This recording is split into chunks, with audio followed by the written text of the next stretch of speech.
Hello, I'm Mark, and this is the Fast Track Impact podcast, where we look at how researchers can become more productive and use their work to achieve real-world impacts.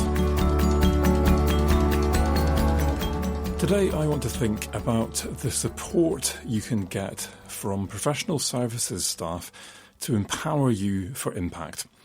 I will be going to a university that I see as being at the cutting edge in professional support for impact. So whether you actually work in professional services or you are a researcher, there will be advice that can help you to get the help you need to take your impact to the next level. I don't have a tip for you this week because the main segment is slightly longer than normal and there's a lot of really useful stuff that I want to draw out of it.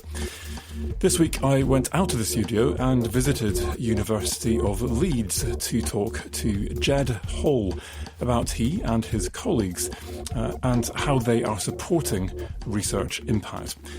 One of the things that's going to stay with me for a long time is Ged's experimental view of research impact, where you set up your impact goals like hypotheses and then design your pathway to impact as an experiment, which of course you will learn from whether or not things actually go according to plan and you actually achieve impact. For me, I love how this view of impact takes the pressure off having to achieve incredible impacts. You're just trying different things out and learning from your mistakes. I also love the way that it engages with my sense of curiosity as a researcher, wondering what will happen as I start thinking out of the box and taking new steps towards impact. So let's hear what happened when I met up with Ged. So I'm really excited to be here at the University of Leeds today for many reasons. This is my alma mater. I did my PhD here, my first few jobs. I am a visiting professor here. But actually the main reason I'm excited is because I am sitting here next to Ged Hall. And for me, this is an example of best practice in how to facilitate and empower people to achieve impact at the scale of a university. I love what University of Leeds does, the level of support and encouragement that it gives to its staff, and a lot of that is down to Ged. So Ged, just start by telling us what your job role is and the part that you play in facilitating impact here at Leeds. Sure. So I work in Organisational Development and Professional Learning, which is a big title in academia for really staff development. So my role is focusing in on impact for academic staff, but I also support people in professional roles who are working with academic staff in our various faculties. We now have 9, which is one less than when I arrived a few years ago. It really is there to kind of try and provide motivation and really kind of help academics to look at impact and actually see it as something they can do rather than just another chore. So something they can do and something they're excited about. You know, in essence, if an academic isn't excited about achieving impact, then perhaps go and do the thing they are excited about doing. Exactly. So when I started out, when was it? 2005, I finished my PhD and I started on a project here at the University of Leeds. I'm not sure if they didn't have the level of services that we have now or if I just wasn't aware of it. Frankly, I was just sitting there terrified, trying to work out, okay, so now we need to have policy impact and work with business, and I got no idea how. And I spent a lot of time panicking, to be honest. So I had the motive, but I had not got the skills. I certainly hadn't got the confidence to do it. If I were coming to you today, that PhD student saying, I need to have an impact somehow, I want to, but I'm not quite sure how. Tell me what you would say to me and just give us an example of the kind of things that people listening to this might be able to ask and the kind of things that they might be able to get help for in institutions like Leeds. Yeah, well, it's interesting that you describe it as come to me and ask, because that's exactly what we do. So we try and avoid putting on large workshops. We do that, but that's really just to advertise our services. If people see workshops, it's sometimes easier to come along.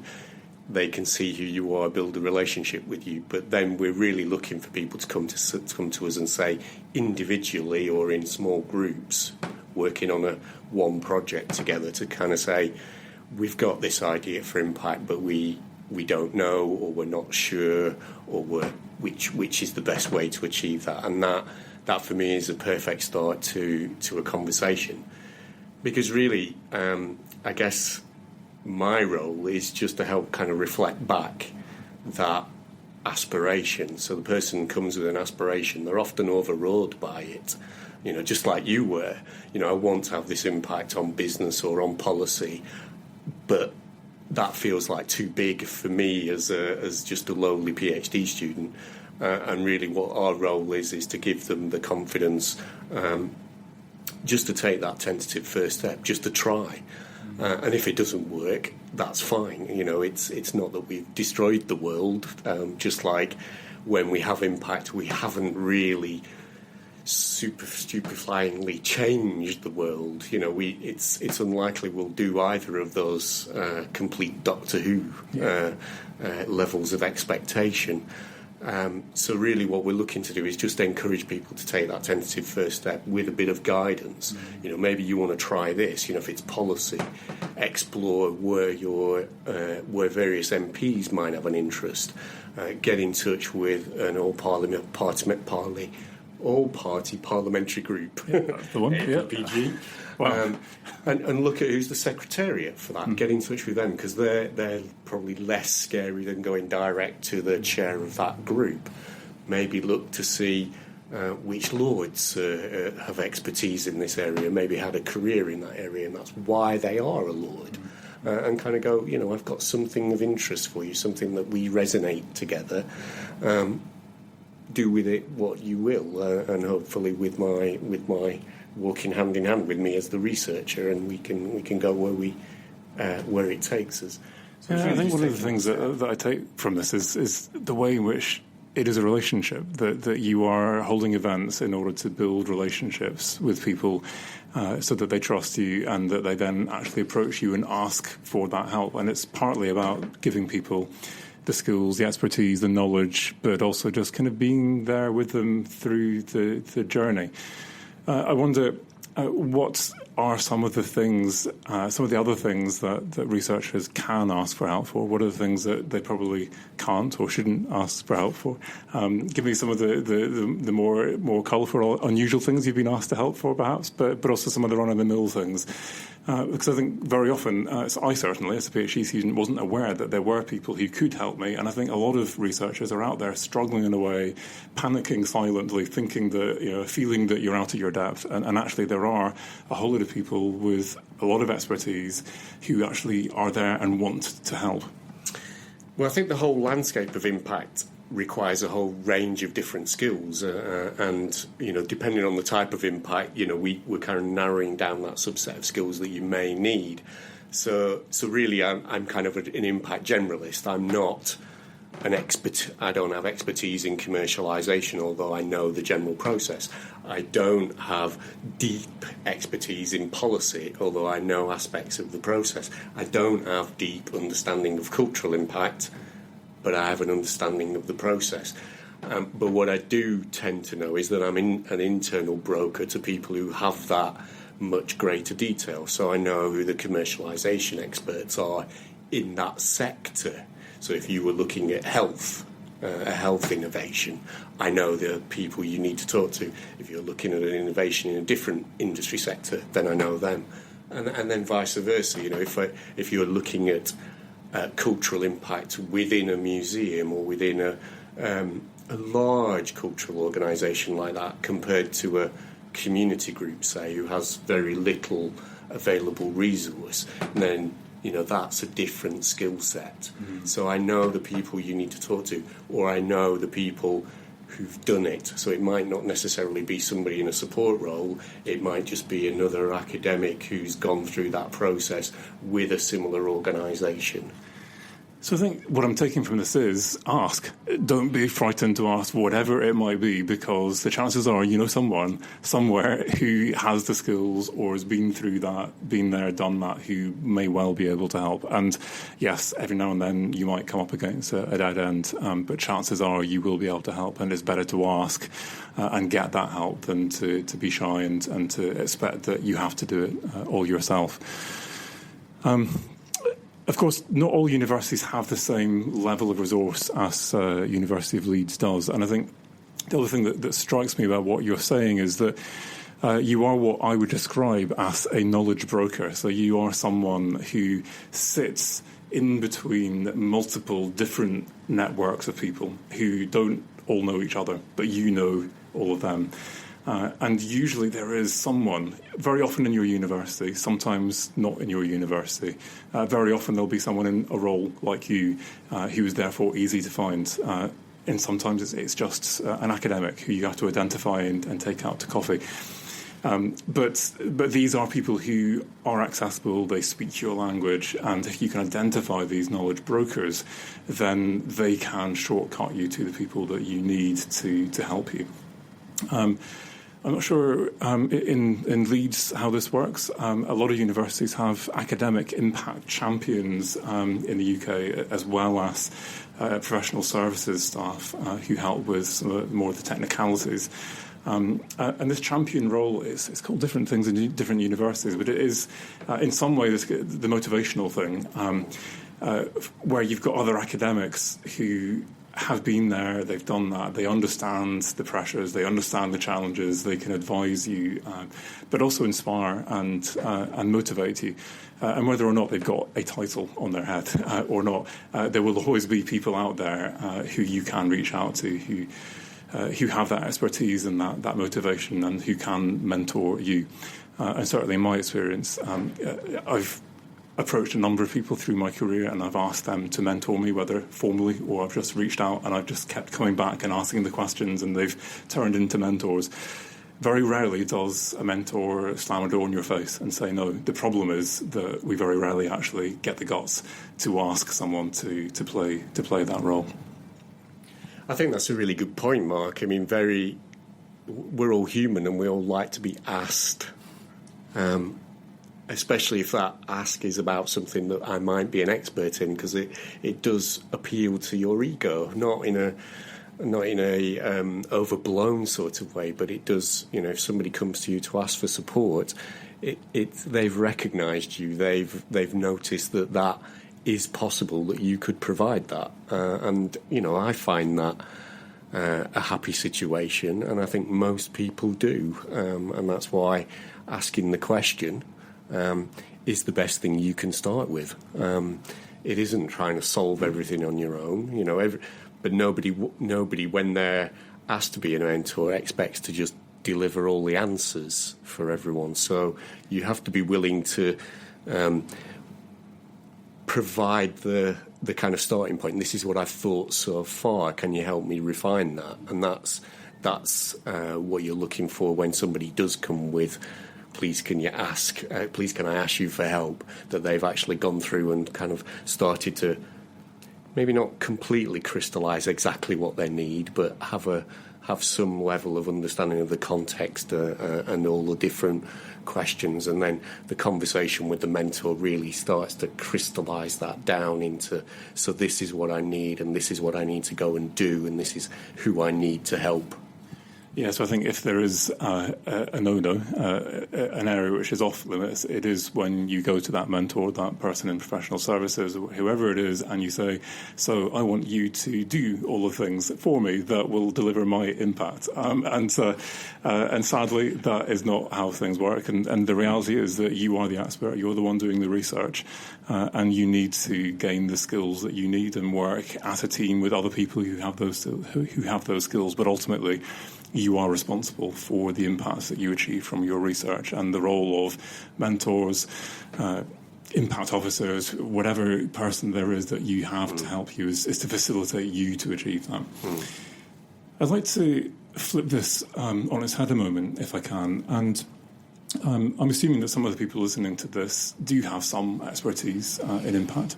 If nothing else, they've been listening to all of my podcasts. So, but you feel like you've got something to offer, and actually increasingly perhaps people are coming to you and asking you for help. You've been a few places, done a few things, and people are now coming and saying that they want to be put in touch with your contacts. They want some help, some advice, you to look over something that they've written.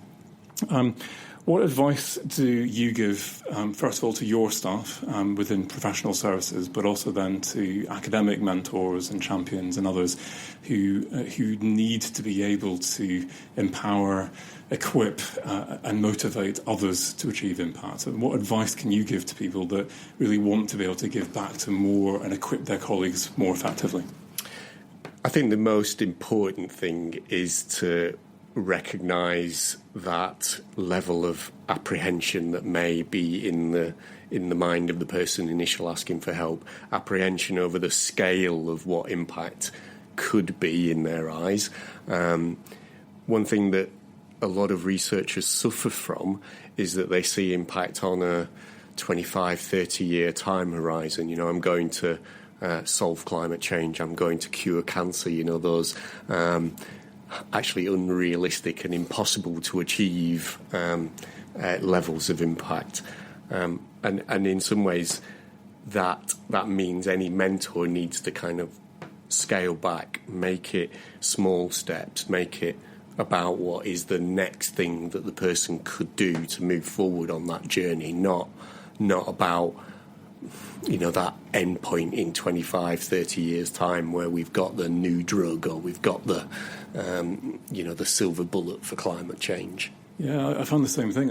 One of the most demotivational things, I think, is sometimes looking at other people. You think it's the opposite, but actually you're so terrified by the thought that you could ever do that you just think, well, you know what, it's so unrealistic, I might as well not even bother trying. And one of the things that I sometimes wonder is whether you can evaluate impact in two ways, in relation to its reach and in relation to its significance. And one of the things that I suggest to people is, well, start with the significance. Try and find something that is meaningful to someone other than your mum, that they will say, this means something, this is benefit to me, it's changed something that I care about. And if you can do that on the scale of one person, or one village, one town, one sector, one company, whatever it is, then at that point start to think about scale. And very often I think that when you start to think about things small scale, as you describe, then you begin to think, well, okay, maybe this is possible, maybe this is achievable, and with your current skill set, with your current level of confidence, you can actually begin to visualise those first steps, especially if you've got someone like you suggesting what those first steps might be, and it becomes achievable. And actually, once you then have taken those first steps, you've gained so much confidence that actually dreaming big becomes a lot easier. Yeah, I think that's absolutely right. To kind of use the policy analogy, you know, if you think about actually trying to change policy, government ministerial level, you kind of go, oh God, getting to these people is really difficult. But then when you think, well, actually, there are 650 MPs in Parliament. It's only 650 people. I have to try and find someone, one of those 650 people, who is passionate enough about the same topic that I'm passionate enough about, that they're willing to ask a question in Parliament, which may start the process of changing that policy direction. So it's kind of thinking, what's that initial first step? Well, the initial first step is just trying to find out what are those things that are passionate about, that all those 650 MPs are passionate about right now at this moment. And that's just a desk-based research topic, though. Yeah, I love it. What about more, I would say negative, perhaps constructive feedback? Because I think very often, especially when it comes to written material, I'm regularly asked to give people constructive feedback. And if you think that someone is going down a dead end, if you think that they're doing something that is potentially going to waste a lot of their time, how do you go about giving that kind of constructive feedback to people in ways that empowers them rather than dispirits them? Yeah, I think sometimes what I find when when I'm reading a grant application, which in the UK requires us to kind of almost define an impact goal in the impact summary and then a plan to get there in the pathways to impact. Sometimes what you find is that the impact summary is this big, shiny, ambitious, an amazing thing, but there's nothing obvious in the pathways that is the logic diagram that gets us to that big, shiny change of the world. And that's often quite easy feedback to give, because first thing you ask is, how does that get us to that?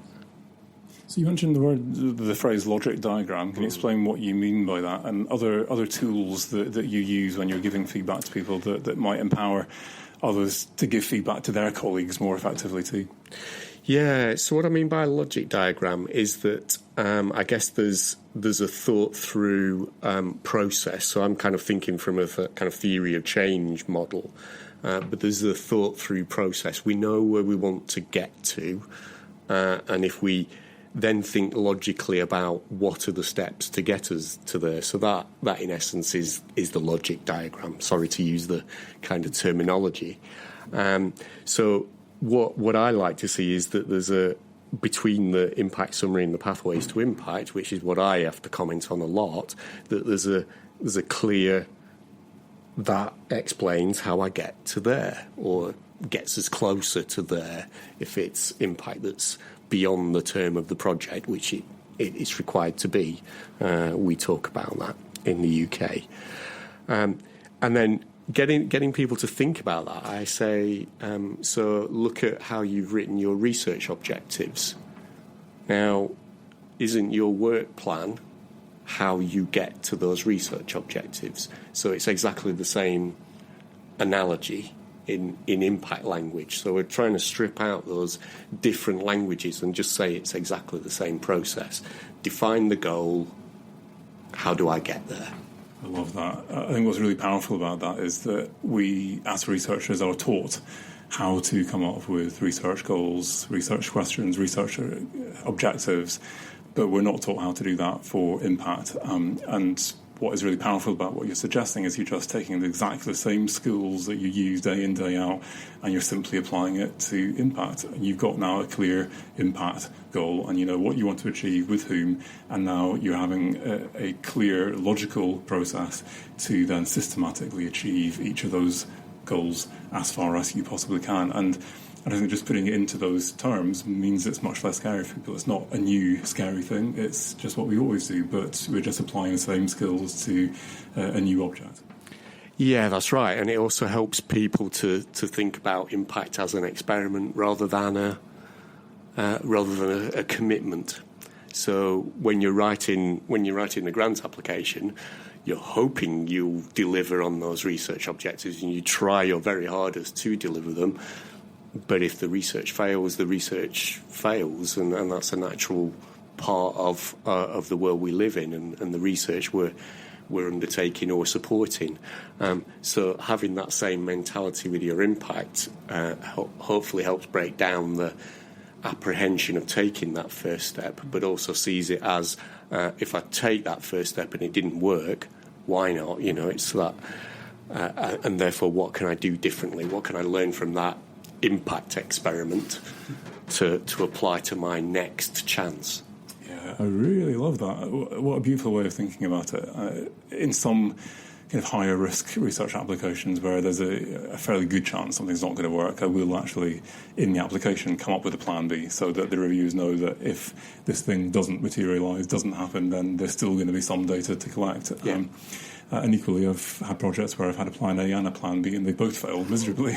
But somehow you learn from your mistakes, and you come up with something, and actually you still manage to salvage something at the end of that. And I think it can be quite nerve-wracking when you set out and actually say to the world, now I am going to achieve X, Y, and Z. And you wonder, will I be held to this? Will I be held to account? And actually just viewing it as an experiment and accepting that you can never tell how things are going to work, but what you can can guarantee is that you're going to learn from it, and you'll learn something really interesting and have that curiosity, that same curiosity you have about your research topic for the impact process and what works and what doesn't work, and why, if it doesn't work, didn't it work? So we could do something different. And I think if we could all apply that same sense of curiosity to impact as we do to our research, then it would be a lot easier and a lot richer, I would suggest as well. Yeah, I think that's exactly the way we ought to approach. I don't know whether the analogy of the coin is the right thing, but research on one side and impact on the other, they're that close to each other in terms of the skills we need to apply, and as you say, the curiosity, just the willingness to try. Yeah, and I think if you have a logic model or logic diagram, but that logical approach where you've got a goal, you've got a series of steps you're going to follow to reach that goal, you can then start to put times on it and resources and people, and you can start to now integrate that into your research plan along with work package X and Y and what each of your different postdocs might be doing, or in your PhD process, along with this chapter I'll be doing this, and by the end of year 2 I'll have achieved that. And you can begin to start planning, and that's what starts to make it concrete and turn what might have been just an aspiration or something that you're worrying about into a concrete reality that is actually likely to happen. The Fast Track Impact website has lots of tools on it. One of those tools is, in fact, a logic model. The Fast Track Impact Planning template is based on this idea of a theory of change or a logical framework analysis, and it encourages you to come up with that impact goal and then to trace that all the way through. I think the thing that most academics I work with find hardest about this is actually coming up with a clear goal. But what virtually no one struggles with is coming up with someone, at least anyone, that is interested in one aspect of our work. And if you can work out who that person is and why they're interested and what they might benefit from that, then you start to get a sense of what your goal is. And you can then start to identify activities that you can do with those different people around their interests. And you can identify indicators that will tell you whether or not your activities are working, whether you're moving away or towards your impact. You can identify risks. You can put people on the task, and you make stuff happen. I do this pre-award, if I can, admittedly. Last project, when I put in, I did do this pre-award. I had time. The one before that, I didn't. What can you do? But for me, it gives you a level of reality and detail that means that you're then making a plan that is credible and that your funders view as being credible as well. And if you're someone who wants to help others to achieve impact, then I think tools like this can be a really helpful way to structure a conversation. So you want to have an impact. You don't know quite what it is that you want to achieve, but who is it that you think might benefit? What are they interested in? And then use that template as a way of structuring that conversation so that at the end of it, you have someone who leaves with a really clear and structured plan who can go away and do that. And that really is now facilitating and empowering your colleagues to achieve change. I'm going to finish it there. Ged, as ever, I love hanging out with you, love being here in Leeds. A real pleasure listening to you and learning from you today. I feel I've learned a lot. I hope those of you listening to this have learned a lot as well. Thanks.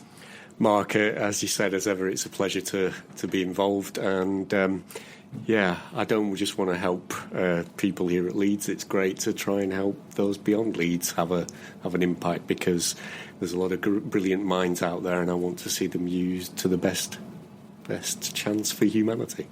Absolutely, that is 100% my vision. We're meant to be finishing the interview now, but absolutely, there are so many talented people out there who may or may not want to achieve impact. For those of you who are out there who want to achieve impact, there are people like Ged, like me, others out there who want to give you the skills, to give you the confidence. For those of you who are out there just pursuing curiosity, whatever it is that motivates you to achieve impact, my message to you is that there are incredible things out there for you if you start to engage in the impact agenda that can actually fuel that sense of curiosity, that can enable you to do more and better research that will actually reinvigorate you and bring back new life and inspiration into your research area. And if we can achieve that through things like today, Ged, then hey, step by step, together we can indeed make the world a better place. Thank you.